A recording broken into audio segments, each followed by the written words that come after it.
Hi, my name is Lee Davis, one of the pastors here at Berlin Church in Lewis Center. And I'm Rick Negley, and we're so grateful to have this opportunity to meet with you in this way today. We're following up on our teaching from Colossians chapter 4, where Paul instructs the church, and of course us today, to be faithful in praying for those who need Jesus, and also faithful in engaging them in such a way that they can hear and by God's grace embrace his good news, being reconciled and restored to him, their Creator, who will relate to them as Father as they come back to him through Jesus. We spent some time Tuesday talking about how we might pray for those in our lives who need Jesus. And today we're going to talk about how we actually engage such people who need Jesus. So, Rick, what comes to mind in regard to how we can engage people in our lives who need Jesus? Well, one is we need to be very clear with them that we are most concerned for them, that we don't see them as means to an end. We don't see them as some spiritual trophy that we are out to capture, but we want the best for them, and we know that Jesus is the best for every person because he is the end of all things. He is the goal of all things. And so as we relate to them, we can look for opportunities in our conversations to steer conversations, not unnaturally, but very naturally, to spiritual things and to things that will point to Jesus Christ. I had a friend who was speaking to some in kind of an alternative crowd, and they were very much into body piercing. And every place you could pierce your body, they did it. And he said to them, "So I see you're into body piercing. Can I tell you about one who was pierced for you?" And so we can be creative. We can be engaging in a way that's winsome with people and think about things that will draw them in, that God has placed in their hearts and in their lives as a means to draw them to Christ. So maybe it's someone who was adopted or who's experienced adoption in their family, and we can talk about what it is to be adopted in Christ as children of God. Or maybe it's someone who's just fearful and full of anxious thoughts and worry, and many are this season in our lives. And so we can use that as an opportunity to talk about freedom from fear that is available in Jesus Christ. We spoke a little bit on Sunday about this idea that we cannot be isolationists. The idea for that grew out of what Paul says, that we are to walk carefully toward outsiders, which is an interesting term. And as I said on Sunday, I don't think that's a pejorative or negative term. I don't think Paul is judging intrinsic value of people based upon that term. But I think he is saying that there are people who are outside of God's covenant family, and they need to come in, and only Jesus can bring them in. There is salvation in none other than Jesus. No one comes to the Father except through Jesus.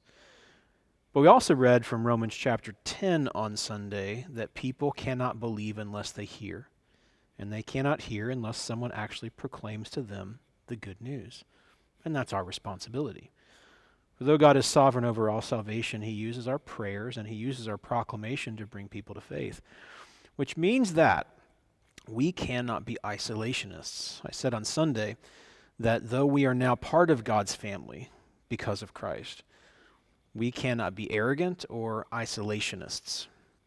And often we are. We're afraid of putting ourselves out there in the world thinking that we'll be soiled or that our children might be. But we need to live in such a fashion, just like Jesus did, that we intersect with those who desperately need him. In fact, people that might frighten us a little bit, people that we might think might be way far away from God's kingdom, who might reject the good news altogether. Those are the exact people that Jesus went after. In fact, the righteous, self-righteous leaders of his day were incensed, were incredibly angered by the fact that he hung out with such people. And I wonder if perhaps it was because when they looked at such people who were open and honest about their sin, it reminded these self-righteous people that inside they were much the same. How do we live lives that engage such people? Well, first of all, though we should have lots of close friends within the family of faith, insiders, so to speak, people inside God's covenant family, we should have close friends, not just acquaintances who are outside the family of faith. So spend time with such people. Invite them into your home. Eat meals with them. This may seem really scary for some of you who are only used to hanging out with people who think and look exactly like you, but invite people into your home. Share your lives with them. One of the ways that our family has approached this here in the community is through coaching. This is one of the best ways that we've created relationships, deep, meaningful relationships in our community, is by coaching people's kids, largely through baseball for me. And when you earn a parent's trust and they hand their child over to you for a season, perhaps longer than that, they're learning to trust you as a person because their children are their greatest commodity. So again, in a very non-manipulative way, leading a life in such a fashion that you engage in people's lives in ways that are meaningful for them, getting to know them, earning their trust. My wife is a piano teacher here in our community. Some of her students are Christian families and some are not. And she's been able to form relationships and earn the trust of people in her life just by being gentle and kind and compassionate, frankly, more than just an educator. So these are ways that we've tried to engage our community in very natural ways that families have allowed us into their lives, and that has led to deep friendships and then opportunities to be able to speak to others about the gospel. So be careful. Though we are to be careful how we live, we're to walk wisely, we also are to walk in such a way that we live winsomely, engaging those who desperately need Jesus, much like people did for us. Thank you so much for joining us today. We hope to see you very soon.